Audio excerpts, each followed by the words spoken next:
Thank you, Mr. Chairman. Lots of questions. Try to get through as many of them as I can. Mr. Carmel, you support the Jones Act? Yes, Senator, I do. Thank you. And thank you for your vision for a maritime nation. You and I had a chance to talk about many issues related to that, shipbuilding, financing. We didn't spend as much time talking in my office, though, about workforce issues. And so I want to bring up, what do you think we need to do to deal with the serious shortage? And clearly the Senate has been very concerned about sexual assault and sexual crime at sea, passing legislation reform and looking for new leadership to make sure that the Academy is acquiring a workforce that is well aware of what the conduct should be. So if you have thoughts about what we should do there.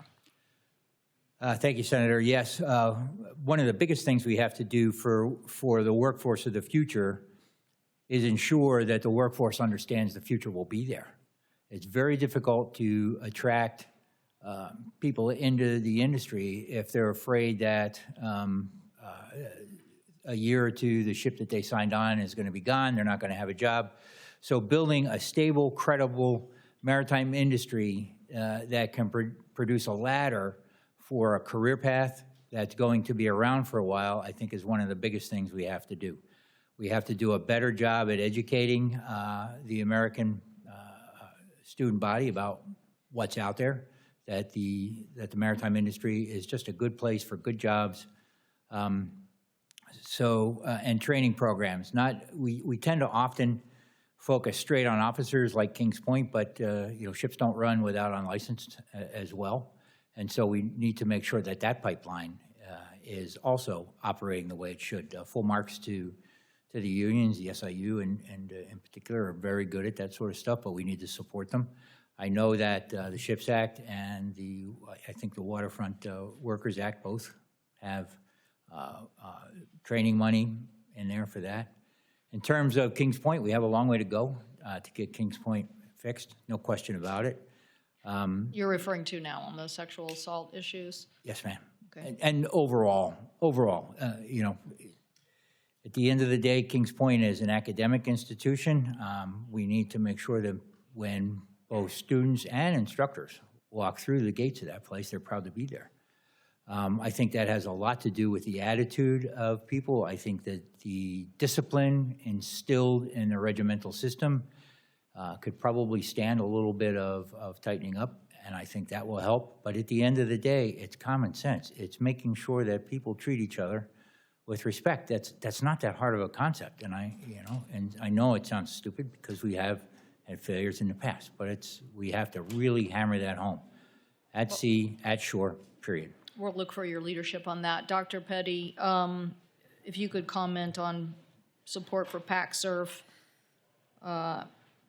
stock assessments, and a NOAA Organic Act. Yes, Senator, thank you for the question. First of all, stock assessment. That is a high priority for the administration, along with the executive order that prioritizes the stock assessment. I look forward to working with now confirmed Undersecretary Neil Jacobs on specifically implementing and making sure we have the resources and personnel to get those stock assessments done. Okay, PAC-SURF, you support NOAA Yes. Organic Act? Yes, absolutely, Senator. Looking forward to working with you on. Okay. Yep. A little reverse approach than what Senator Cruz asked, is we need the Federal Maritime Commission, obviously working with the MARAD nominee here, to assure that both American consumers and American exporters are not taken advantage of. So, Mr. Harvey, it was good to hear your detail of experience on the technology side. Mr. Carmel and I had a great conversation about blockchain and immutable manifests and great things that might help us accelerate our leadership position on supply chain issues. But you also mentioned unfair and deceptive practices, and that clearly was what was happening to us, and I don't think most Americans understand. We don't control shipping today. I mean, we control calling on our ports, but these are basically big international carriers that tried to dictate to us what business was going to be like. So thank God we passed a new law and gave more authority to the commission. So what do you have in mind when you're looking at unfair and deceptive practices again, when we're going to try to build a maritime nation again under the leadership here that we're talking about, but we also have to show to the international community that is calling on our ports that we're going to be serious about unsubstantiated increases in rates or practices where they're leaving us high and dry on the docks with our U.S. products.